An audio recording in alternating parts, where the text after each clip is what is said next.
Okay, this is from the Holy Grail of Wisdom quotes by me, Pete Rogers, alphabetical order. First guy is Augustus Welby Pugin.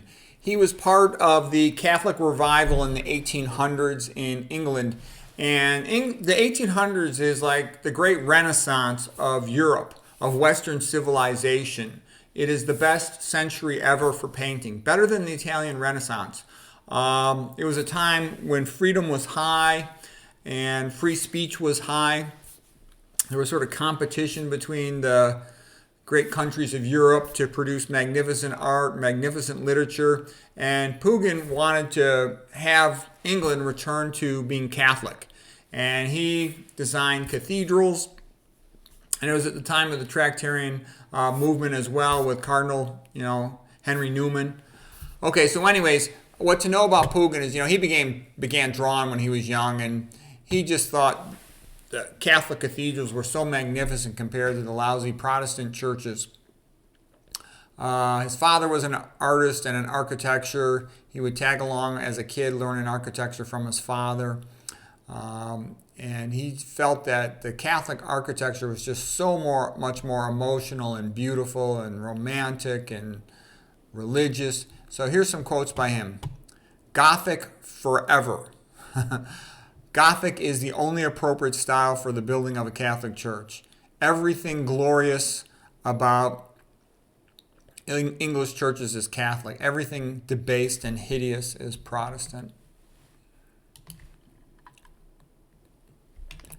Gothic is about light and color and beauty and splendor with soaring lines that lift the human spirit heavenward.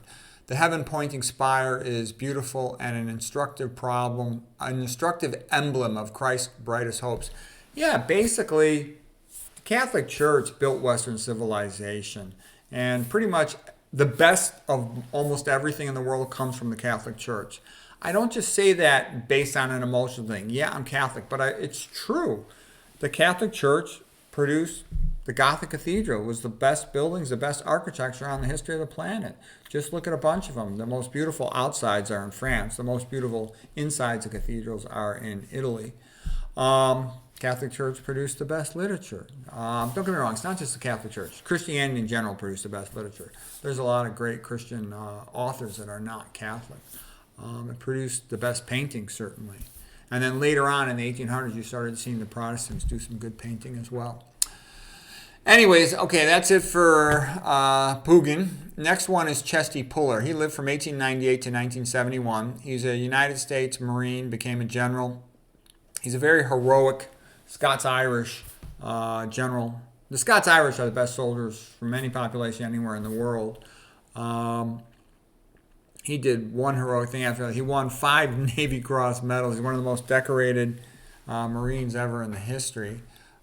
Here's just one typical quote. All his quotes are what you'd expect, real macho. Old breed, new breed, there's not a damn bit of difference so long as it's the Marine breed. The mail service has been excellent out here, and in my opinion, this is all the Air Force has accomplished during the war. So anyways, Chesty Puller was a great American hero. I read his biography many years ago when I was a young guy. I was interested in all the history of the Korean War, World War II, and the Vietnam War. And he's somebody, if you study, especially the Korean War, you want to know about him.